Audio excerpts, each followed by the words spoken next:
All right, so now we're going to talk with Ross Benjamin from RBWins.com, where he is going to make the case, if there is a case that can be made for South Carolina. Again, this is not necessarily his opinion. He's not recommending a play on South Carolina. He was just assigned for this video to discuss the case that can be made for South Carolina. Is that right, Ross Benjamin?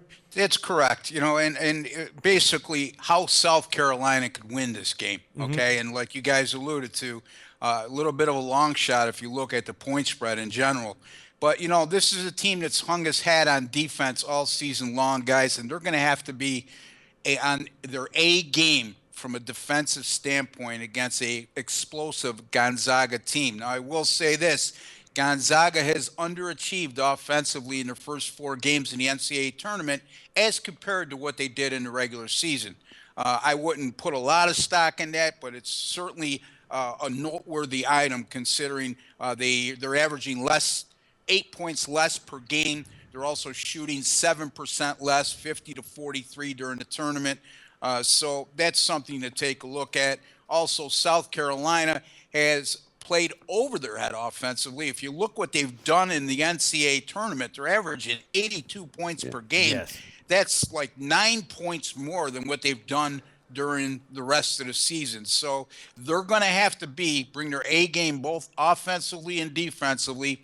They're going to have to play that great defense that's got them to this point, and they're also going to have to limit great defense is fine and dandy, Pete, but if you don't limit the other team's second chance opportunities, it sort of is a wash. So they have to limit those second chance opportunities basically to win this game, guys.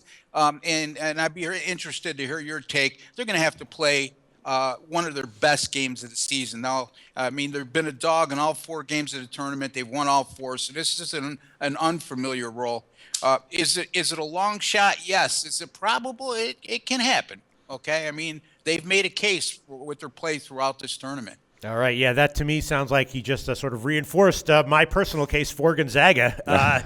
Yeah, South Carolina could do it, but they're going to have to keep playing above their heads offensively, and Gonzaga's going to have to keep, underachieving a bit offensively. So absolutely, and just like Ross alluded to, Gonzaga, this is going to be an offense that's going to try to find that weakness and explode. But I think the real key factor for me, anyway, basing it on emotion and momentum, was at the end of that game. I really feel South Carolina quenched their thirst when Frank Martin started smiling, the champagne was pouring. He said, these guys had to put up with me. And I just, even though it's both teams now, first time ever in the Final Four, Gonzaga's been knocking on this door for quite some time. We talked about that yesterday, Mike. Absolutely. And Mark Few will have these guys ready to go. There's just no doubt in my mind. I really just think that Gonzaga is dialed in. They're thinking about that BYU loss. And I think this is the game where their offense will definitely get taken off like it was throughout the whole season. I love this play. I think it would take a miracle for South Carolina. But then again, they've already, performed a couple miracles along the way, so that's why they play the game. Yeah.